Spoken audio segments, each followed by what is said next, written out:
This stone trough is a rare find. They're popular in Mexico and in Europe, but not so much here in the United States. I found it in the corner of a cluttered thrift store in North Hollywood. Probably passed up 100 times because of its weight. I'm just lucky one of those Hollywood hosts with bigger biceps than mine didn't find it first. I'm going to show you how to turn this beautiful stone trough into an enchanting water feature. For this project, you'll need a container. Whatever you decide to make your water feature out of, as long as it can hold water, it should work. Now, if it's going to be outside, I recommend getting something with a basin of at least 6 to 8 inches of depth so that you're not constantly refilling it with water because of evaporation. You'll also need a fountain pump. These are available at pretty much any home and garden store in a variety of sizes depending on the size of your water feature. You'll also need a drill, preferably an electric drill, and a drill bit. Now, they make drill bits that will penetrate any type of material. In this case, I specifically picked up one that drills through granite, stone, and tile, so that should work. I don't know, we have about 3 inches of rock to drill through.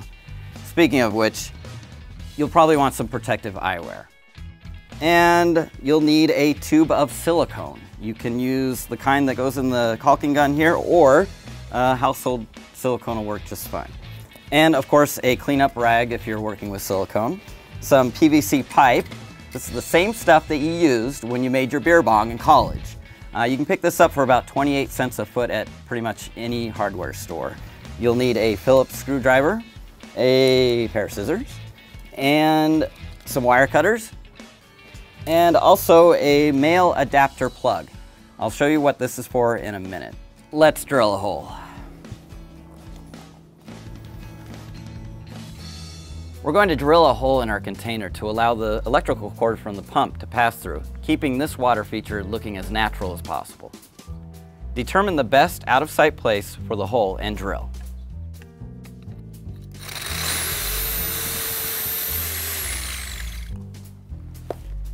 Place your pump inside the basin of your container and fish the electrical cord through the hole we just drilled.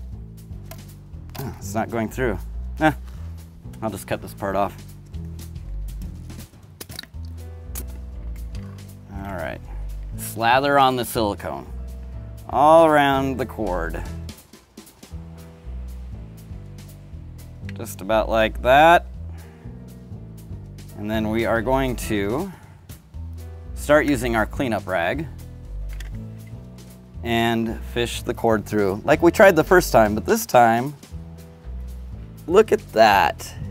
We're still going to apply a lot more silicone to this, but for now, we're going to work with this end of the cord and reattach our male adapter plug.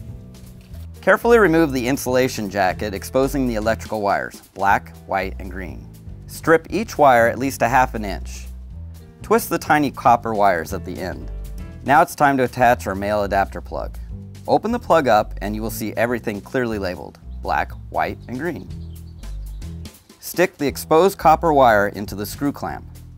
Screw it down tight. This plug comes with a watertight seal specifically for outdoor use. Screw this down tight as well.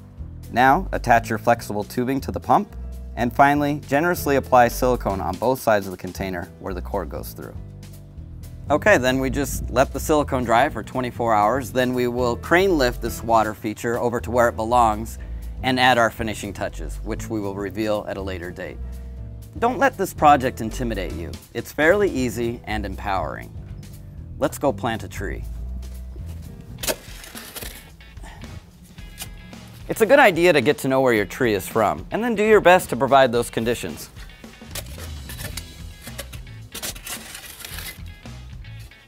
The planting depth for your tree is critical. Always dig the hole twice as wide as the pot itself, but never deeper than the pot.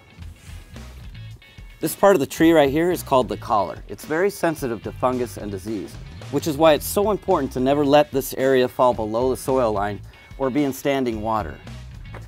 Use a blade to cut the container. You might want to turn the blade at an angle so that you don't damage any of the major roots of the plant. After you cut both sides, you'll be able to lift the root ball out with your hands. Never pick the tree up by the collar. Again, it's a sensitive zone. Place the root ball in the hole, in the center, and then scritch the roots up. Another key to successful tree planting is to backfill with native soil. The soil that you took out of the hole, has to go back in. You may think you're doing a favor by adding all kinds of good organic amendments to the soil, but you're actually doing it more harm than good. This soil is clay soil, so think of the hole as a clay pot without a drainage hole. If you put a bunch of organic material in a pot without a drainage hole and then add water, everything rots. So will the roots of this tree. So backfill with native soil.